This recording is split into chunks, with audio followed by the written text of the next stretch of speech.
Bon, bandeko na ngai yebisa bino kalika moko parce que omoni toza vraiment na guerre o babi toza na guerre. Ngai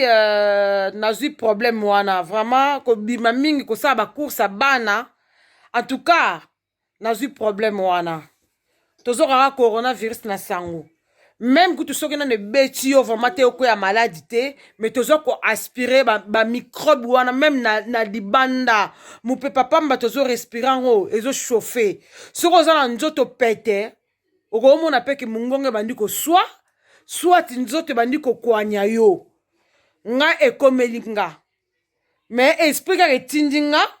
kolanda moko mate ya mama moi sanza na serape na eloko monga abina mboka ezalaka bongo fièvre grippe bakoko na biso kala bazalaka kosala bongo lokwato bazalaka kotia bamatiti modele na modele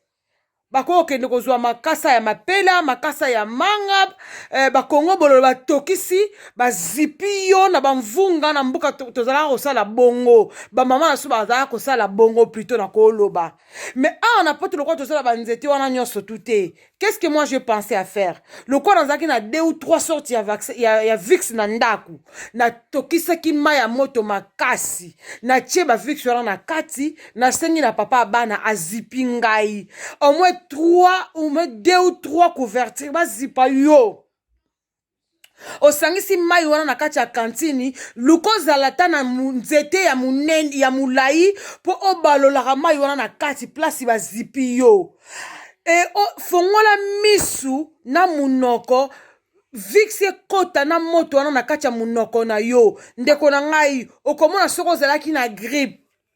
zolo oyo ekotanga miyoyo misu ekotanga mai okotranspire kokipe yango te sala yango omwe mpo na 25 à 30 minutes tikala na kati ya mai ya moto wana bazipi yo bien balolaka mai wana ya moto na nzete oza nango na kati mpo moto ekontinue kobima yo o asperge mai moto wana mai ya moto nyonso tu ekota yo na lobi na bino nga nazalaki déjà malade na se sentaki déjà bien te kouta kosala bacourse na yokaki déjà neti na beli na ngai nakomi komilela bana nga mela lingai kolakisa bana te na lobi kaka na papa nga nazosala eloko moko yo koyede ngai atieli nga mai ya moto na tie nga moko na tie mai etoki mpenza na tia na sepe na cantine na mélange yango na 3 vixi tokangami na biso na salle de bain mpo bana bamona te na lingai kotraumatize bana na ngai te na mikangi kuna afiniki nga 3 couvertures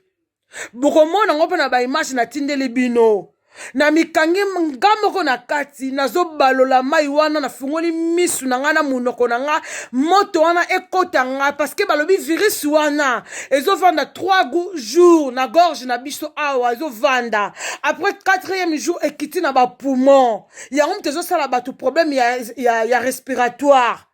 oya koyoka na ye ngai ayoki ngai me nga nasali na ngango epuis lelo lisusu nauti kosala yango na belle sœur na nga grande sœur ya mobali na nga abenga ye nga azoyoka bien te baoyo bayebi nga bayebi grande sœur ya mobali na nga abenga na telefone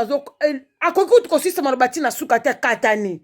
nayebisi papa tokende nabangaki te parceke na likambo ya coronavirus ntango eza famille oyo ya yo ndeko ya yo okobanga kutu te biso bato mwindi na minute bamemi yo na hôpital mindela kuti bango mo ba 70 bazoboma bango bo bino bato mwindi basala na bino nini tomi lukelaka mo solution biso moko ye pe ndenge moko auta kosala ka bacourse 2 jours yango ya auto sala bacourse abengi nga lelo yo kazoyoka bien ta tosisi koloba te muninga kati telefone akwei tosimi nzela tokei bana totema na porte na bango kosone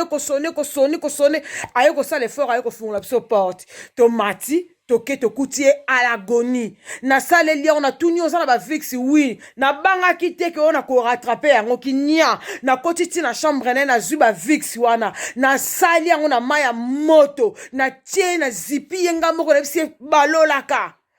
abaloli na minute oyo bayebi belle sœur na nga so babengi ye aosola na bato nyonso na telefone na minute ye mutakomi kolakisa bato ndenge akosala yango ozomona virus wana azovandelaka bato awa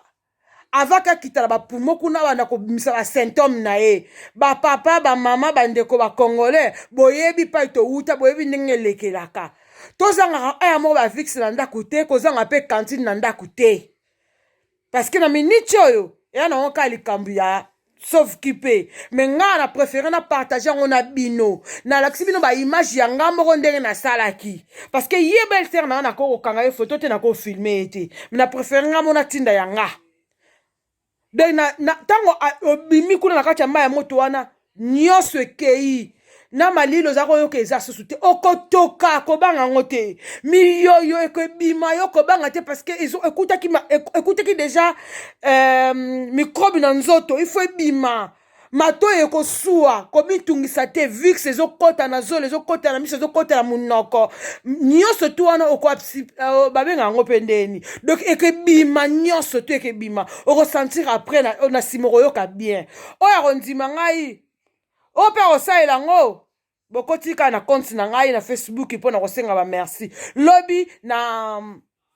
émission ya papa Fabien Kuswanika na komelaki mpe mutu alobi na ngai otosala bakursi na bamagasin bachinois njo tozoswaye na komeli yango kaka na kati ya bacommentaire na komeli yango asala na tindi akende kosala yango je crois ke asalaki yango soki ayokaki nga peut-être asali yango soki ayokaki te wana eza problème na ye me nga nasala efo nasala bino video mpona koya kotindela bino yango a live boy nga moko nasalaki yango merci nzambe abomba biso bisika surtout bozwami kimi ya nzambe vima ezala nga na ndako kobima kaka course pende eza boye atuka na okeswi libanda te tomibomba mpo maladi oyo ezali bolinga te maladi oyo ezali oyo etangamaki ya ye aoleka nango soki etangama ya yo te okoleka te nzambe azali merci bonne soirée et bon week-end à tous.